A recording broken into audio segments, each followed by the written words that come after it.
Hello everyone, मैं Awadhesh sir आप सबों के बीच जो है आज विज्ञान से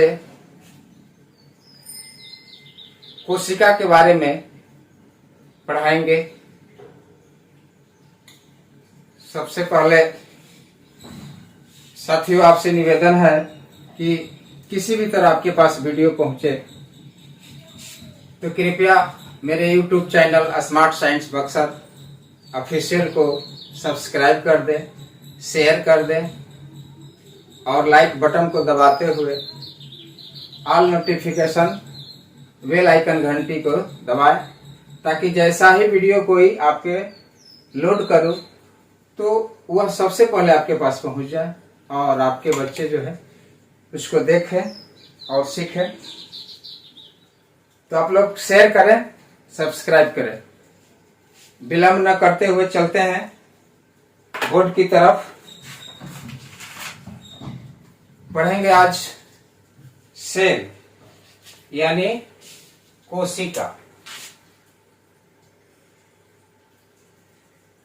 सेल कोशिका यानी सेल किसे कहते हैं हम जानते हैं। पहले आपको एक बायोलॉजी का दिए थे, उसमें या आप भी पढ़े होंगे कि सजीव शरीर के जो सबसे प्रमुख और सबसे पहला स्टेज जिससे हमारे शरीर का निर्माण होता है, चाहे जंतु हो या पादप हो, पौधा हो, तो सजीव शरीर के संरचनात्मक इकाई को ही हम क्या कहते हैं? कोशिका कहते हैं।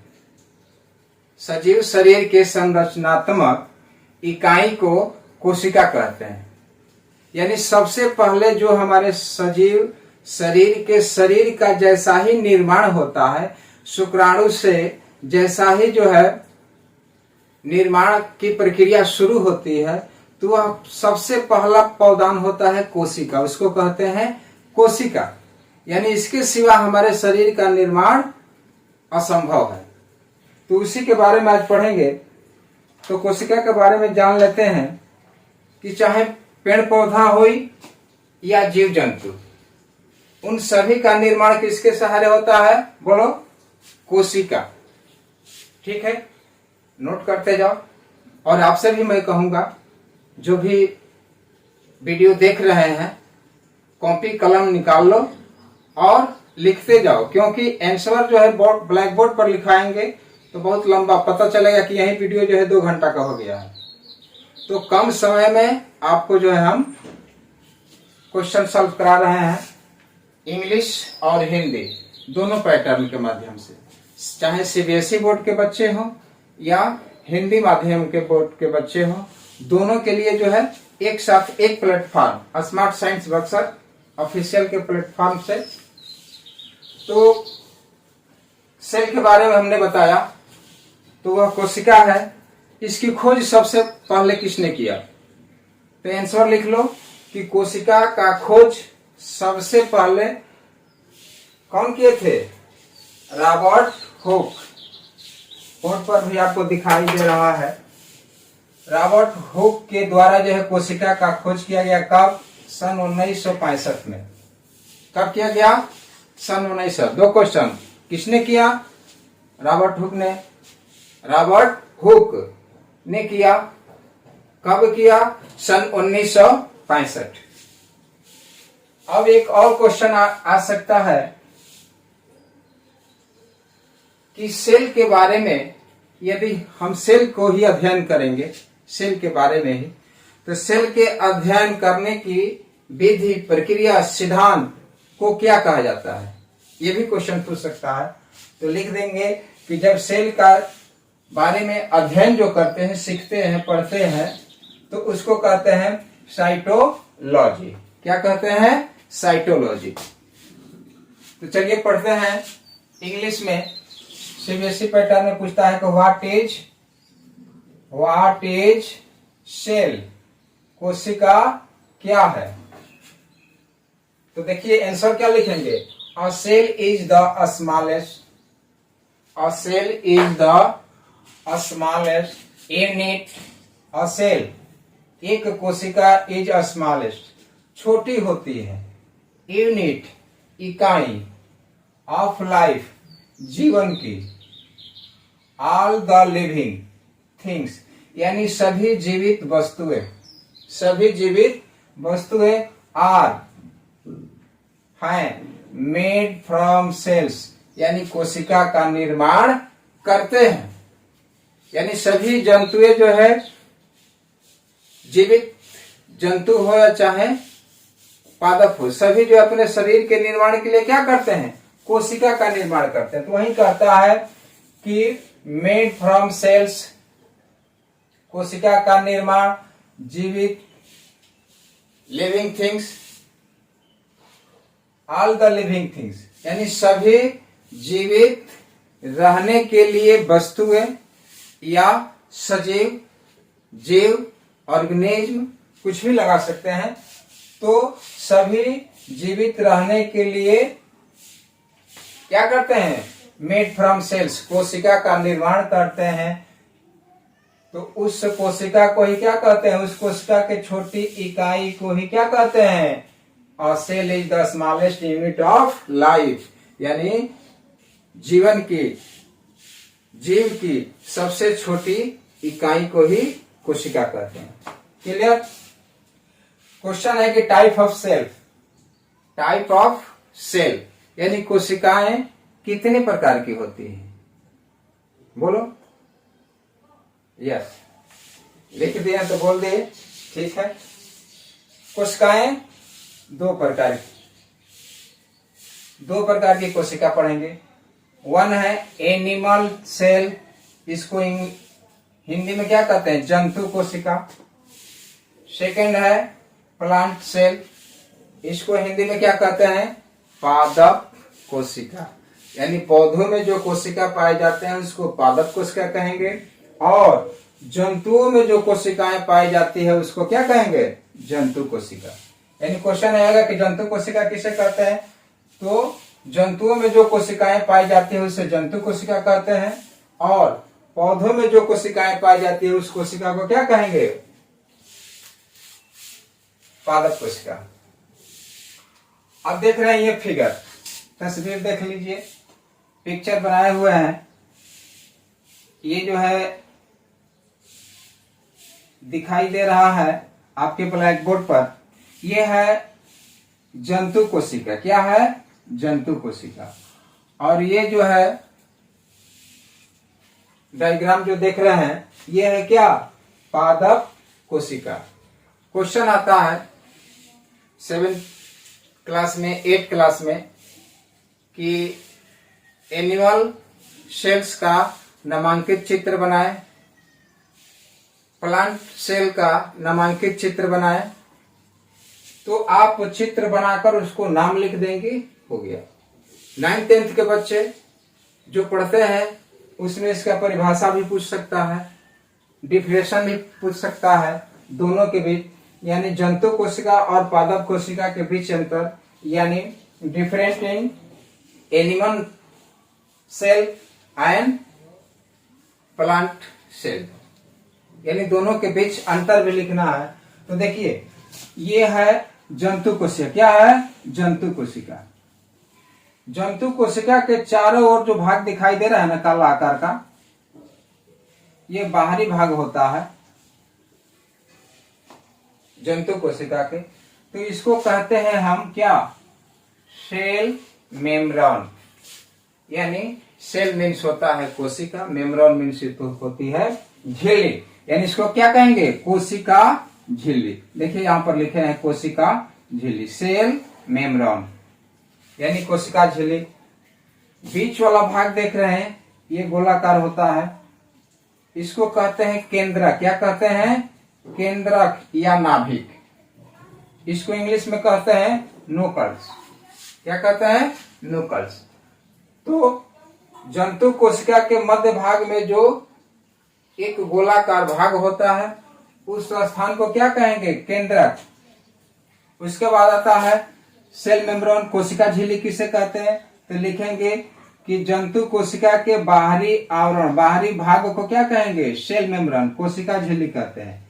उसके बाद देखिए ये एक छोटा छोटा गोलाकार दिखाई दे रहा है भाग, यहाँ पर भी, यहाँ पर भी, यहाँ पर भी, ये सब दिखाई दे रहा है।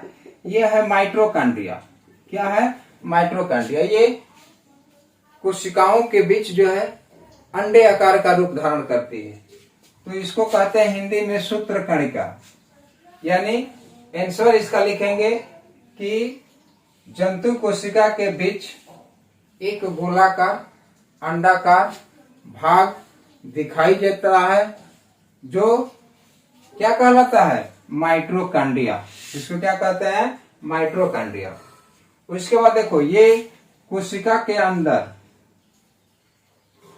कोशिका जो है यानी जंतु कोशिका के अंदर ये रेड कलर का जो तरल पदार्थ दिखाई दे रहा है, ये चिपचिपा होता है। कैसा होता है? चिपचिपा होता है, जेली नुमा होता है, जेली लाइक, यानी तरल पदार्थ के जैसा रहता है।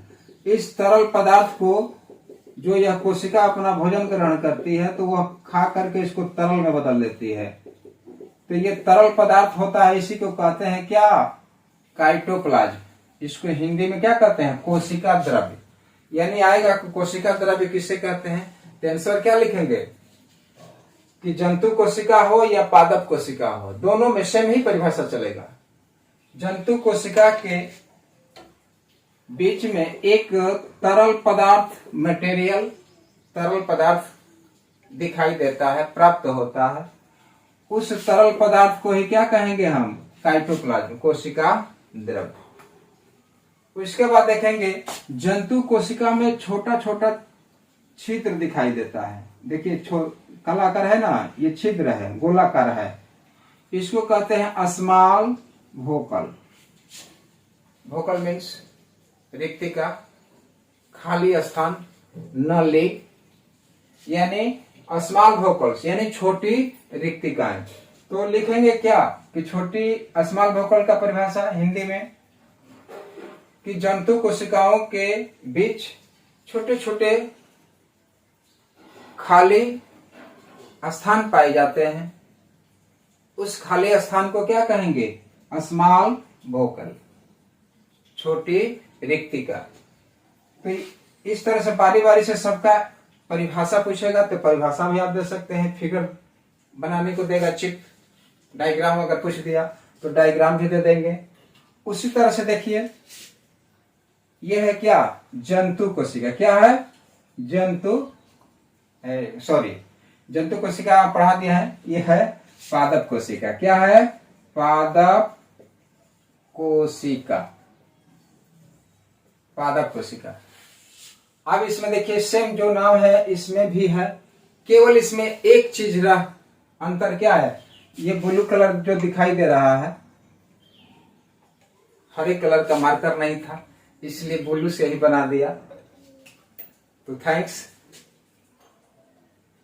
जो ब्लू कलर का जो भाग दिखाई दे रहा है ये है हरे रंग का होता है इसमें, जिसको कहते हैं हरित लवक। क्या कहते हैं? हरित लवक। यानी इसको कहते हैं क्लोरोप्लास्ट। इसको क्या कहते हैं? क्लोरोप्लास्ट। यानी लिखेंगे कि पादप कोशिका के बीच कुछ हरे रंग के छोटे छोटे कण दिखाई देते हैं, छोटे छोटे भाग दिखाई देते हैं। उस हरे रंग के छोटे भाग को क्या कहेंगे?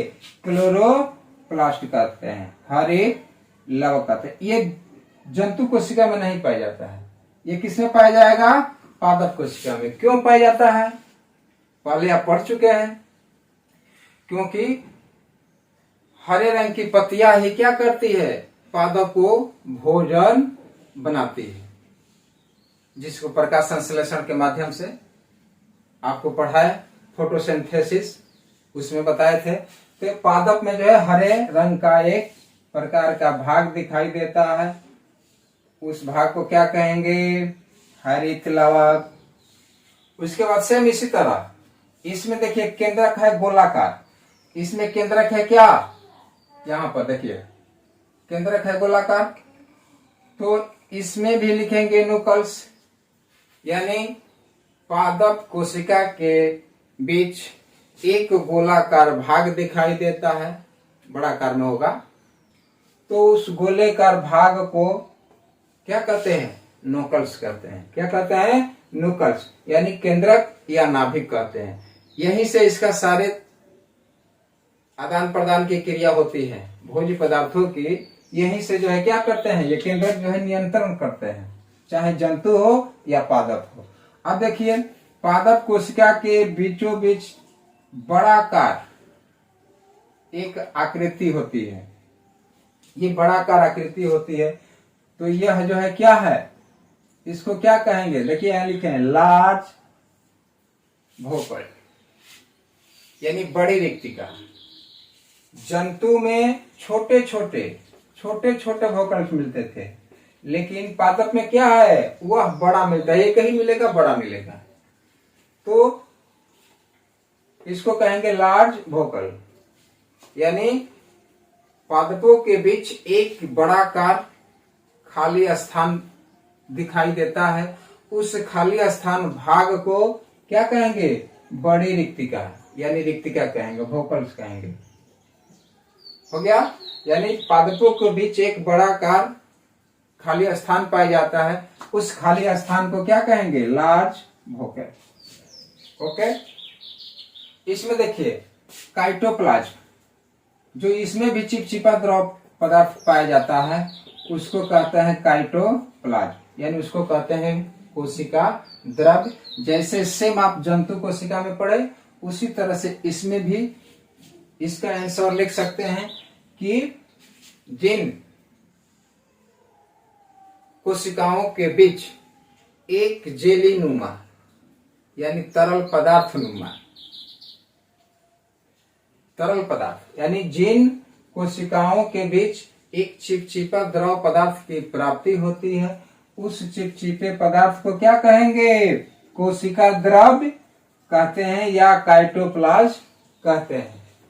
इसमें भी माइटोकॉन्ड्रिया होती है, क्योंकि सूत्र कणिका है, यानी इसके वंशज की उत्पत्ति के लिए कोई भी हो, चाहे जीव हो या पेड़ पौधे हो, सबकी अपने वंशज की उत्पत्ति रखने के लिए उन्हें जो है गुणसूत्र की जरूरत पड़ेगी ही पड़ेगी।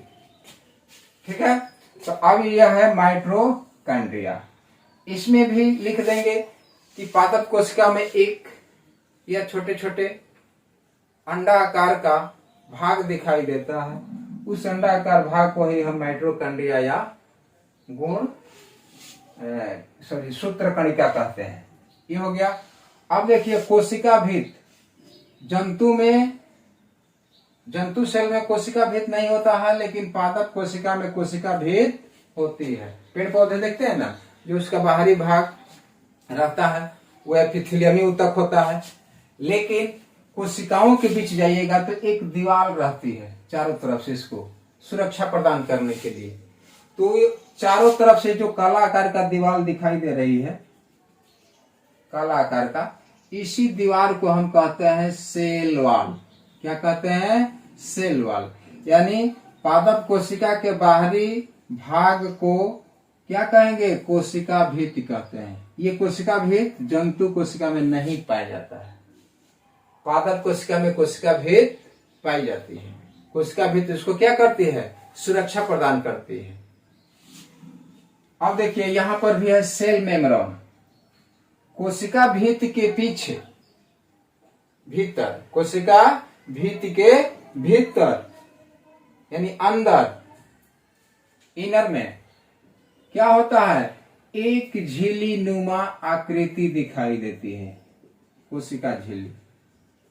कोशिका भित्त के ठीक भीतर एक झिल्ली नुमा आकृति दिखाई देती है, उस झिल्ली को क्या कहेंगे?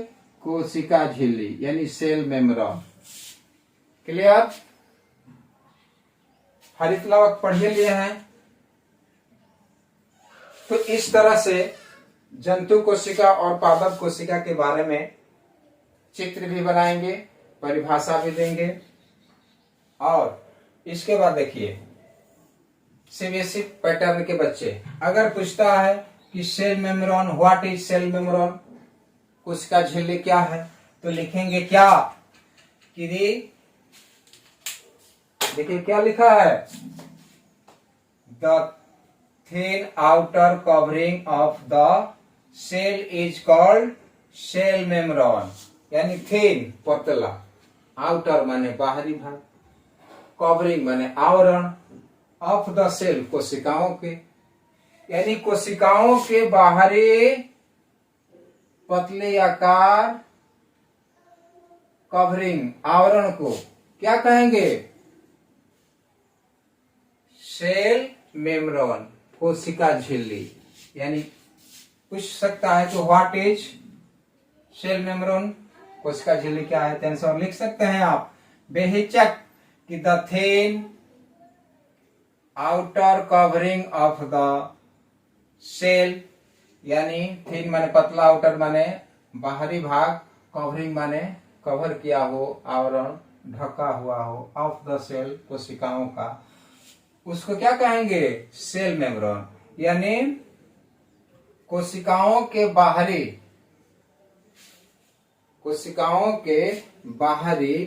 पतली आकार आवरण को क्या कहेंगे, कोशिका झिल्ली।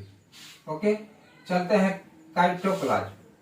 क्वेश्चन आएगा कि व्हाट इज काइटोप्लाज्म, काइटोप्लाज्म में क्या है, काइटोप्लाज्म किसे कहते हैं, इसका हिंदी रूप क्या है, कोशिका द्रव। कोशिका द्रव का परिभाषा क्या देंगे कि तरल पदार्थ कोशिकाओं के बीच अंदर भीतर एक चिपचिपा द्रव पदार्थ दिखाई देता है, उस चिपचिपा द्रव को क्या कहेंगे, कोशिका द्रव। देखिए उसी तरह इंग्लिश में दिया है, कोई अंतर थोड़ा है। द जेली लाइक मटेरियल, यानी जेली माने द्रवित, चिपचिपा, तरल, लाइक जैसा, तरल जैसा, मटेरियल पदार्थ, विच जो फिल द सेल, फिल भरा हुआ, सेल माने कोशिकाओं पे, इज कॉल्ड काइटोप्लाज्म, इज कॉल्ड काइटोप्लाज्म। यानी वही कहेंगे कि कोशिकाओं से भरा हुआ चिपचिपा द्रव पदार्थ को क्या कहेंगे, कोशिका द्रव। ओके, काइटोप्लाज्म। चलते हैं नेक्स्ट, नुकल्स, यानी केंद्रक, यही ना है, नाभिक। किसी भी घर को या अपने परिवार को चलाने का एक मुखिया होता है, एक मालिक होता है, तो मालिकों को समझ लो केंद्रक। उसी तरह से चाहे पादप कोशिका हो या जंतु कोशिका हो, चाहे पादप कोशिका हो या जंतु कोशिका हो, दोनों के लिए एक मालिक की जरूरत होती है, मालिकाना हक की जरूरत होती है, चलाने वाला, दिशा निर्देश देने वाला एक पुरुष व्यक्ति की जरूरत होती है। तो उसी तरह से इसमें भी होता है केंद्रक और इसमें भी होता है केंद्रक, इसी को कहते हैं नुकल्स। तो क्या कहता है नुकल्स इंग्लिश में, there is a large, large माने बड़ा, स्फेरिकल गोलिया, स्ट्रक्चर भाग, फ्लोटिंग चलता हुआ, इन द सेंटर मध्य में, केंद्र में, ऑफ सेल यानी कोशिकाओं के मध्य में, इज कॉल्ड नुकल्स, केंद्र कहते हैं, नाभिक कहते हैं, है कि ना। यानी there is a large spherical structure floating in the center of cells, यानी कोशिकाओं के मध्य में, फ्लोटिंग माने चलता हुआ, मालिक है अगर बढ़ जाएगा तो चलेगा काम नहीं, तो इस तरह ये भी जो है चलकर अपना नियंत्रण करता रहता है, देखता रहता है कि माइटोकॉन्ड्रिया काम कर रहा है कि नहीं, रक्त कणिका है ये काम कर रही है कि नहीं, हरित लवक काम कर रहा है कि नहीं, यानी सभी जो है को क्या करता है, निगरानी करता है, देखता है। तो वही कहता है कि क्या कोशिकाओं के केंद्र में, मध्य में, फ्लोटिंग चलता हुआ, स्ट्रक्चर भाग, गोलीयकार, स्फेरिकल माने गोलीयकार भाग को ही क्या कहते हैं, is called nucleus. Okay, next mitochondria यानी सूत्रकणिका। क्या है, सूत्रकणिका। देखिए क्या देता है इंग्लिश में आंसर, क्या लिखा है, a number of small bodies called mitochondria, a number एक संख्या, ऑफ स्मॉल बॉडीज छोटी शरीर की, बॉडीज माने का भाग, शरीर यानी छोटे शरीर के भाग की एक संख्या को क्या कहता है, कॉल्ड माइटोकॉन्ड्रिया। माइटोकॉन्ड्रिया कहते हैं, सूत्र क्या कहते हैं, तो यही ना बताए कि चाहे जंतु कोशिका हो या पादप कोशिका, इनके बीच में, इनके भाग में एक गोलाकार छोटा अंडाकार आकृति दिखाई देती है, जिसे हम क्या कहते हैं, माइटोकॉन्ड्रिया।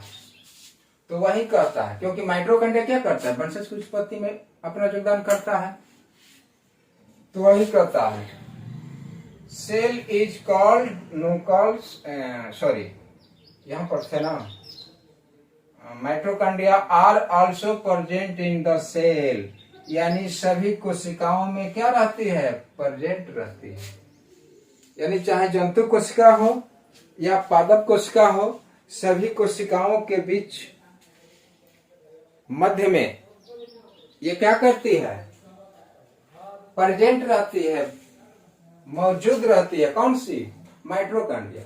क्योंकि जितने भी इसके अंग भाग होते हैं, ये सभी अपने अनुरूप अपना अपना न्यूट्रिएंट्स, पोषक तत्व को ग्रहण करते हैं और समय अनुसार, समय अनुकूल अपने वंशज की उत्पत्ति बनाए रखते हैं और अपने सजीव शरीर के विकास हेतु तत्पर रहते हैं।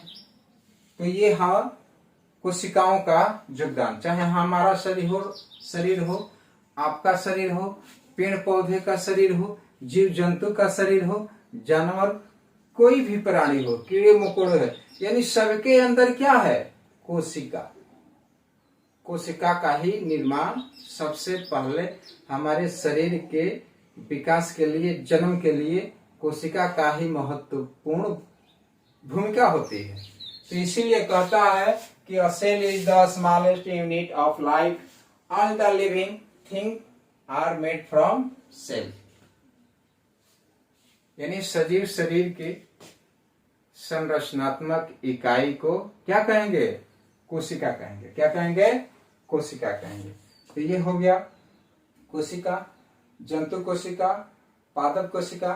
अंतर पूछेगा हिंदी मीडियम चाहे इंग्लिश मीडियम, तो लिख देना, एक साइड लिख देना।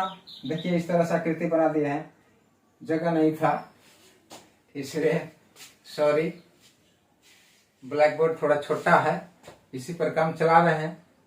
क्योंकि हम लोग ग्रामीण क्षेत्र से आते हैं, ग्रामीण क्षेत्र के बच्चे जो बहुत विद्वान और ब्रिलियंट होते हैं, क्योंकि वह जो है छोटे मोटे कार्यों को देख करके उसकी बुद्धि क्या होती है, विकास रूप में धारण कर लेती है। लेकिन मैं अभिभावक जनों से आग्रह करूंगा कि वे अपने बच्चे का अवलोकन करें प्रतिदिन और बच्चे को स्वतंत्र रूप से सीखने के प्रति जो है उसके अंदर रुझान लाइए। क्योंकि ग्रामीण क्षेत्र के बच्चे जो है पढ़ने में बहुत ही मन लगाते हैं। चलिए वीडियो लंबा हो जाएगा। क्वेश्चन आएगा कि जंतु कोशिका और पादप कोशिका में अंतर स्पष्ट करें। क्लियर, सीधा लिखेंगे कॉपी पर, जंतु कोशिका और पादप कोशिका में अंतर नीचे निम्नवत है। एक साइड लिख देंगे जंतु कोशिका और दूसरे साइड लिख देंगे पादप कोशिका।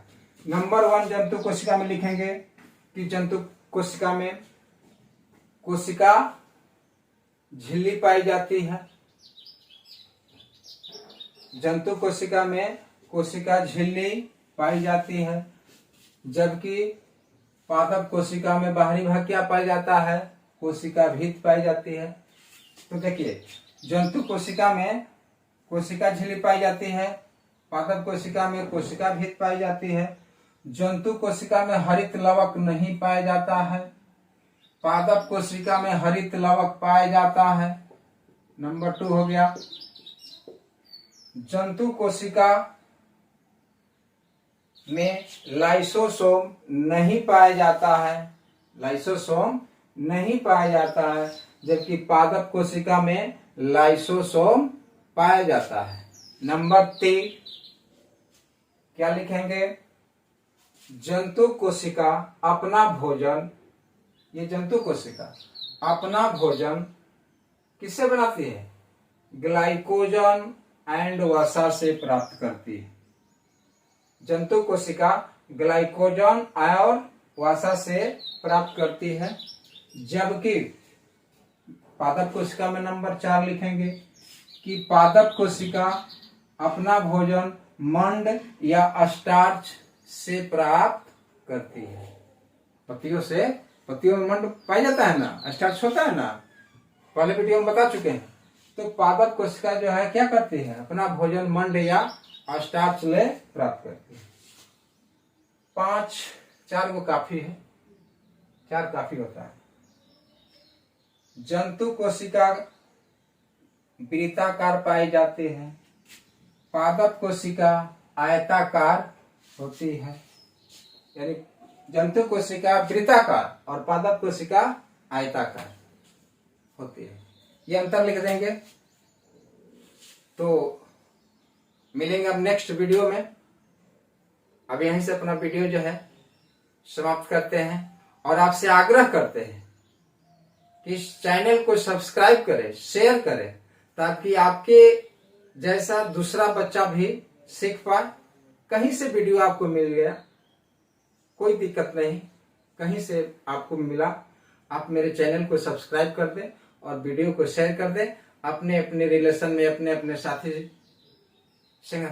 साथी के पास, हित मित्र के पास जितना फैलाएंगे उतना वीडियो बच्चे देखेंगे, उनका भी लाभ होगा। क्योंकि आपके लिए हम इतना मेहनत करके वीडियो बनाते हैं ताकि आप आसानी से घर बैठे पढ़ सके। चलते हैं, नेक्स्ट वीडियो में मिलेंगे। थैंक्स। जय हिंद, जय भारत, धन्यवाद।